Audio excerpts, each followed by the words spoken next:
창세기 44장 27절 말씀. 주의 종 우리 아비가 우리에게 이르되 너희도 알거니와 내 아내가 내게 두 아들을 낳았으나 하나는 내게서 나간 고로 내가 말하기를 정령 찢겨 죽었다 하고 내가 지금까지 그를 보지 못하거늘 너희가 이도 내게서 취하여 가려 한적 만일 재해가 그 몸에 미치면 나의 흰머리로 슬피 음부로 내려가게 하리라 하니 아비의 생명과 아이의 생명이 서로 결탁되었거늘 이제 내가 주의 종 우리 아비에게 돌아갈 때에 아이가 우리와 함께하지 아니하면 아비가 아이의 없음을 보고 죽으리니 이같이 되면 종들이 주의 종 우리 아비의 흰머리로 슬피 음부로 내려가게 함이니이다.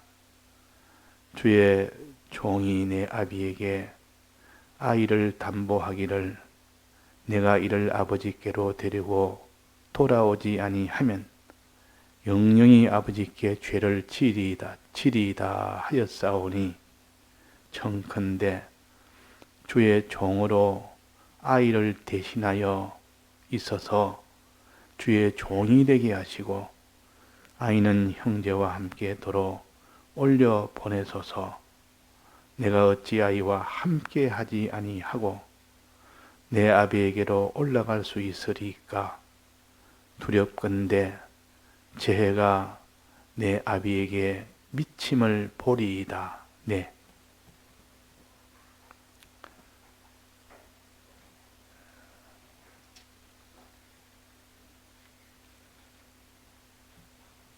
야곱에게는 두 아내가 있었는데 그 두 아내를 통하여 많은 자식을 낳았습니다. 그 중에서도 두 번째 아내인 라헬을 통해서 두 아들을 낳았습니다. 하나는 요셉이요, 또 하나는 베냐민입니다. 그런데 요셉은 어릴 때 형제들에게 미움을 당해서 그래서 죽임을 당하는 그런 일을 당하다가 그래서 죽지는 아니하고 애굽으로 이렇게 팔려왔습니다. 그 종살이를 하면서 거기서 하나님의 복을 주어서 이렇게 하나님의 복을 받아서 그 종살이한 거기서 다 총리가 될 만큼, 총무가 될 만큼 이런 복을 받았습니다. 그래서 가정에서도 또 감옥에서도 또 그 나라의 애굽이라는 큰 그런 대국에서도 하나님의 복을 주시니까 거기에 왕 다음에 위치가 되는 총리가 된 겁니다. 이 총리가 되어서 그때 흉년이 들어서 온 이 세상에 있는 것 다 흉년이 들어서 그러나 애굽에는 원래 이런 큰 이런 강을 끼고 아주 곡식이 아주 많은 곳이 애굽입니다. 그래서 하나님이 요셉에게 지혜를 주어서 앞으로 흉년이 오기 전에 이 풍년에 있을 때 많은 곡식을 저장해서 그때를 대비하라는 이 준비의 이 도를 요셉에게 알려주어서 준비를 하나님 시킨 대로 준비를 다 했습니다. 그러니까 흉년이 왔을 때에 그 7년 흉년 동안 많은 주위에 있는 나라들이 굶어 죽으니까 그 모든 보물을 들고 그 양식을 사러 다 이렇게 애굽으로 다 오게 됩니다. 오면 다 요셉 앞에서 머리를 꿇고 이 보물을 줄 테니 양식을 좀 팔아라 하고 오지 않는 나라가 없었습니다. 하나님이 그렇게 만들었습니다. 그럼 아무리 큰 나라든 작은 나라든 양식이 없는데 양식이 많은 이 애굽 외에는 양식이 없도록 만드는 겁니다.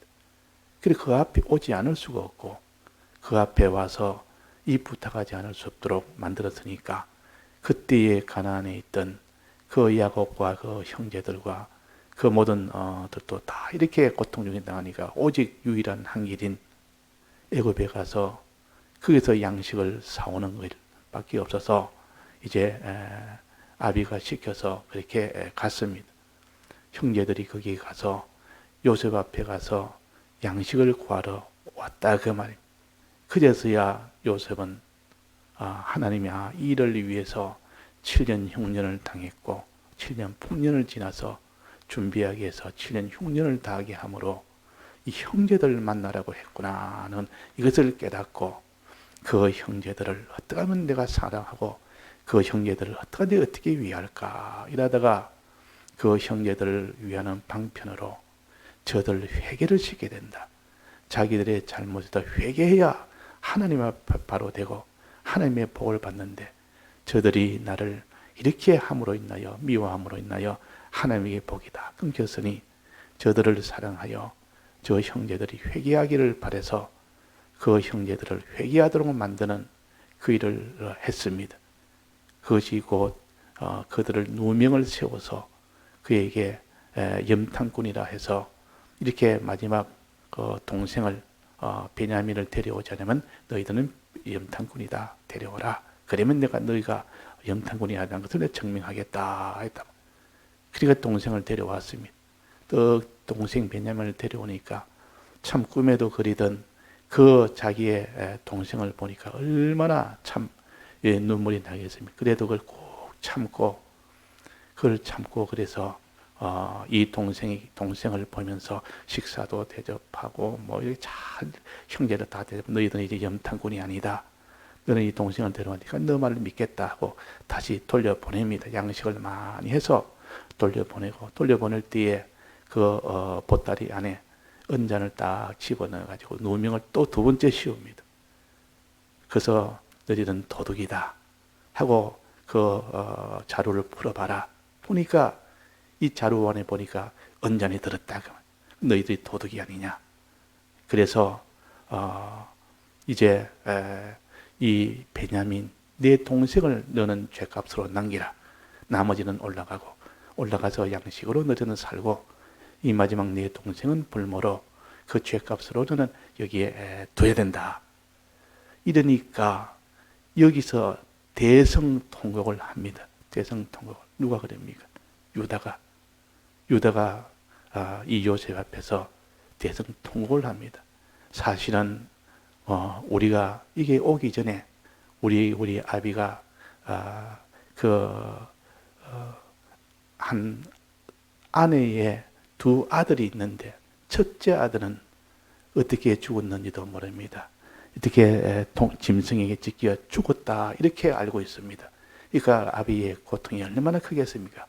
그런데 그 동생인데 그 동생마저 이러면 아비가 보낼 때에 그것은 곧 내가 죽는 것과 같다. 만약에 동생을 데려오지 않으면 동생의 해가 미치면 내가 죽는 것과 같아 그랬다면 내가 죽는 것 같다. 이걸 가르쳐서 그 아이의 몸에 해가 미치면 나로 흰머리로 슬피 음부로 내려가게 한다면 내가 죽는 것과 같고 내가 죽을 것이다 하고 그렇게 하셨다. 그러니까 이 이야기를 요셉에게 말하는 겁니다. 우리 사정이 이렇습니다. 베냐민은 절대 두고 가면 안 됩니다. 우리 형제를 두고 가면 안 됩니다. 아버지가 죽습니다. 아버지의 그 고통을 아버지가 죽으니까 그래서 이야기하기로 아비의 생명과 아이의 생명이 서로 결탁되었거늘 그랬습니다. 그 베냐민의 생명과 아비의 생명이 하나가 되어 있다. 베냐민이 죽으면 아비도 죽습니다. 그러니 이를 이해하셔서 대신 내가 대신 주의 종이 되겠습니다.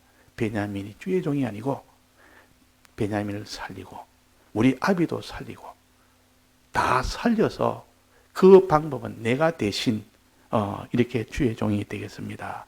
그래야 아비의 흰머리로 슬피 음부에 내려가지 않는 거 아닙니까? 만약에 그냥 간다면 아비에게 우리는 큰 죄인이 됩니다.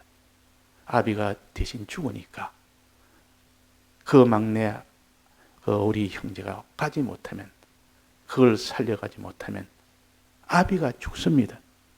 그러니까 우리는 아버지께 죄를 짓게 됩니다. 자, 형제를 사랑하지 않는 것이 죄가 된다는 겁니다. 형제를 구원하지 않으면 하나님 앞에 죄가 됩니다. 이건 유다가 지금 이렇게 생각하고 있는 겁니다. 아비의 생명과 아이의 생명이 결탁이 되었다. 하나님 아버지와 우리 형제의 생명은 결탁이 되었다. 하나가 되었다. 아이가 살지 못하면 아버지가 죽는 것이다.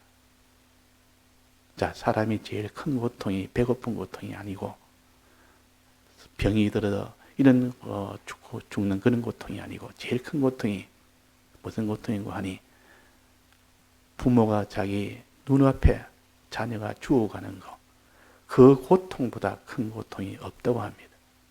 자기가 죽는 것은 그 고통뿐이지만은 자녀가 죽으면 그 고통과 자기의 마음의 그 절망의 고통이 훨씬 더 크답니다. 자기가 죽는 것보다는 자녀가 자기 눈앞에다 죽어가는 그 모습은 제일 고통이 크다. 이것이 지금 아비한테 이런 고통을 지금 큰아들도 지금 짐승에 찢겨 죽었다해서 반죽음의 고통을 당했는데 또다시 그 막내 아들, 그 아들까지도 죽으면 아버지는 정말 엄부로 내려갑니다. 나이 드신 흰머리로 슬피 울며 죽게 됩니다. 그러니 아버지를 살려야 됩니다. 그래서 나를 주의 종으로 대신 나를 써줘. 대신 내가 죽게 해줘. 이 남아있다면 죽는 것과 같습니다. 평생 종으로 살다가 그냥 죽음과 같은 겁니다. 내가 대신 죽겠습니다. 그 말이. 내가 베냐민 대신, 형제 대신 내가 죽고, 내가 아버지를 살리기 위해서 내가 대신 죽겠습니다. 그 말. 자, 대신 죽겠다는 이것이 요셉의 마음에 큰 감동이 됐어요. 대신 죽겠다. 그렇지 않으면 아버지가 죽습니다. 그렇지 않으면 형제들 살리지 못하면 아버지는 죄가 되고, 이렇게 하면 아버지가 죽게 되고, 그러니 아버지를 위해서, 형제를 위해서 내가 대신 죽겠습니다. 이게 기독교의 정신입니다. 예수 그리스도의 정신이요. 이것이 우리 구원의 정신이요. 그래서 많은 형제들 중에서 유다가 이런 마음을 가졌다 그 말입니다. 유다가 이렇게 아비의 생명과 아이의 생명 결탁되어 있다. 하나가 되어 있다. 아이가 죽으면 아버지도 죽는다. 아이가 살면 아버지도 산다.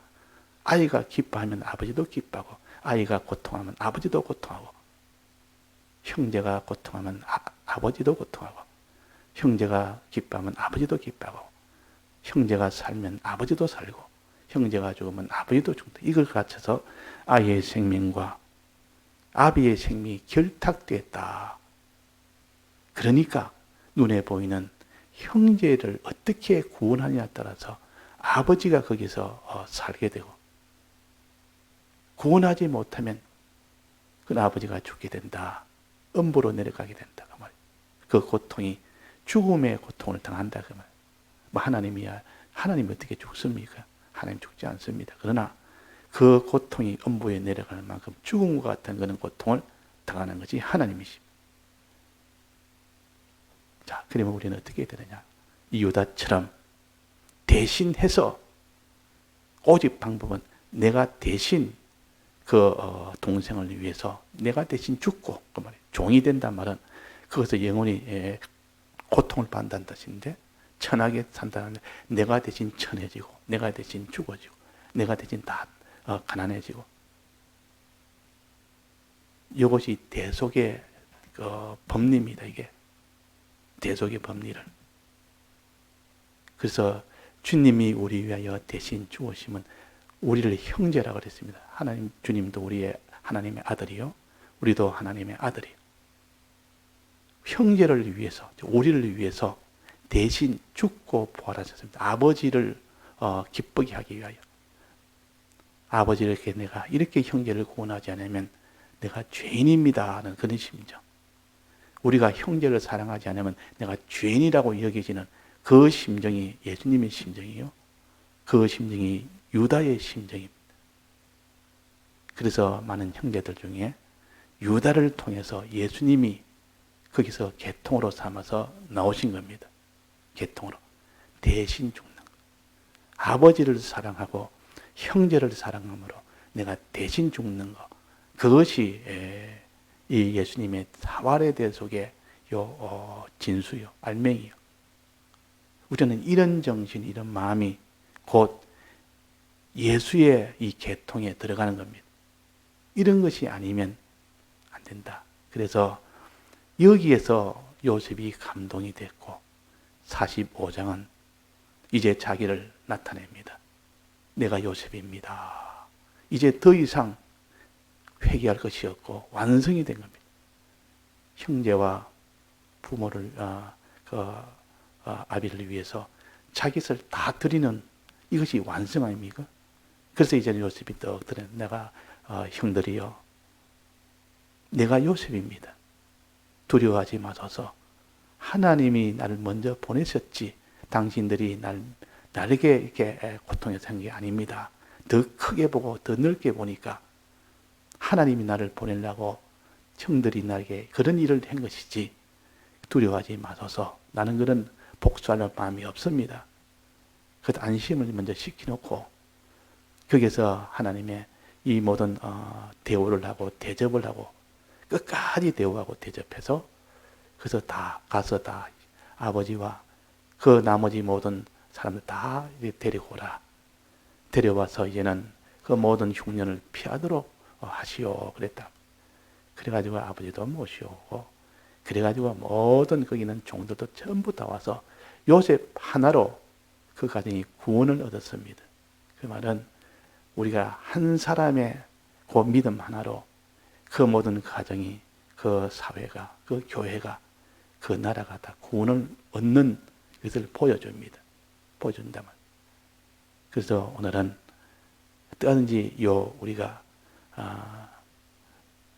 유다처럼 아버지와 아들의 생명이, 그 형제의 생명이 결탁되어 있다는 것. 이걸 우리가 알아야 됩니다. 나는 내 형제 베냐민에 대해서 그만큼 내가 사랑하지 아니하고 애착하지 않지만 아버지가 베냐민에 대한 결탁은, 그 사랑하는 것은 이거는 상상을 초월하고, 만약에 베냐민이 죽게 된다면 아버지가 바로 죽게 되는 그런 정도의 그런 결탁이 되어 있다. 이걸 우리가 알아야 됩니다. 이걸 알면 내가 저 사람을 사랑해야 되는데, 형제를 사랑해야 되는데, 이웃을 사랑해야 되는데, 그 사랑할 때 그냥 무심히 사랑하는 것이 아니라 아버지에게는 생명이 달린 문제다. 아버지에게는 엄부로 내려갈 만한 슬피우는 그런 고통의 그런 문제다. 저 형제를 구원하지 않으면. 우리는 한 사람의 다른 사람을 구원한 데는 그 정도의 그 하나님과의 결탁이 너무나 크게 되어 있는 것을 느끼고 아는 사람은 내가 대신 그 아비를 고통스럽게 하려면 내가 대신 주의 종이 되겠습니다. 내가 대신 죽겠습니다. 내가 대신 이는 고난을 받겠습니다. 형제를 위하여 목숨을 버리는 것이 마땅하니라 그랬단 말이에요. 마땅하니라. 그러니까 너희가 서로 사랑해라. 그래서 유다는 형제를 사랑하는 이 일을 처음에는 미워했고 형제를 죽이려고 했고, 그래서 나중에 형제를 팔아먹은 그런 유다가 회개를 한 겁니다. 그 잘못된 형제를 미워했던 것을 다 회개하고 이제는 그 형제를 사랑하되, 이렇게 사랑해야 그것이 참 사랑이다. 이렇게 하나님을 사랑해야 되지. 하나님 사랑한다 하고 형제에 대해서는 막 죽든지 말든지. 아버지 내 왔습니다. 근데 마지막 베냐민은 그게 두고 오지 않을 수 없었습니다. 두고 왔습니다. 그래서 안 되면 우리까지 다 못 오게 하니까 그것을 요구하기로 애굽에서는 베냐민을 두고 가도록 할 수밖에 없어요. 어쩔 수 없이 왔습니다. 이래가지고 또 변명을 하면 아버지가 그래 알았다. 너 잘했다 하겠습니까? 나는 죽는다. 내가 뭐라 했느냐? 보낼 때 내가 담보로 데려오지 않으면 내가 죽는다 하지 않았느냐? 이게 아버지한테 죄가 됩니다. 형제를 사랑하지 않는 것이 아버지께 죄가 되고, 형제를 사랑할 때 다 들여서 사랑하면 아버지에게 큰 기쁨이 되고, 기쁨이 되고. 그래서 또 돌아가서 나머지 형제들이 돌아갔습니다.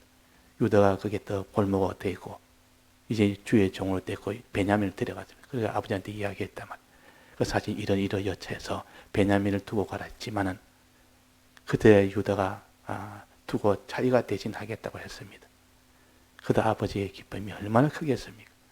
베냐민을 살렸고, 그는 자기를 위해서, 베냐민을 위해서 생명을 바칠 만한 그런이 됐고, 그럴 때 아버지가 유다를 제일 사랑했을 것이고, 제일 좋아했을 것이고. 자, 그래서 우리는 형제는 아버지의 생명과 결탁되어 있으니까, 여기서 우리가 딱 끊어져 버리면 형제는 형제고 나는 나고, 아버지는 아버지고, 나와 아버지의 관계는 이런 참 긴밀한 관계지만, 형제의 관계는 그렇게 뭐 형편되면 구원하고 형편 안 되면 할 수 없고, 이런 관계가 아니라 그 말이에요. 자기의 생명을 다 바칠 만큼 형제를 구원해야 될 이유는 뭡니까? 아버지의 생명이 거기에 달려 있으니까. 아버지를 사랑하는 자는 반드시 형제를 사랑할 수밖에 없고, 형제를 사랑할 때 비로소 아버지를 사랑하는 결과가 됩니다. 그러니까 아버지의 생명과 아이의 생명은 결탁되어 있다.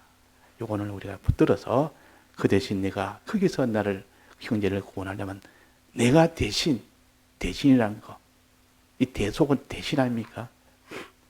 대신 내가 죽겠습니다. 그러면 대신 고난을 받겠습니다. 대신 내가 멸시를 받겠습니다. 부모는 그럴 수가 있습니다. 부모는 자식을 위해서 대신 다 할 수가 있습니다. 어떤 고난도.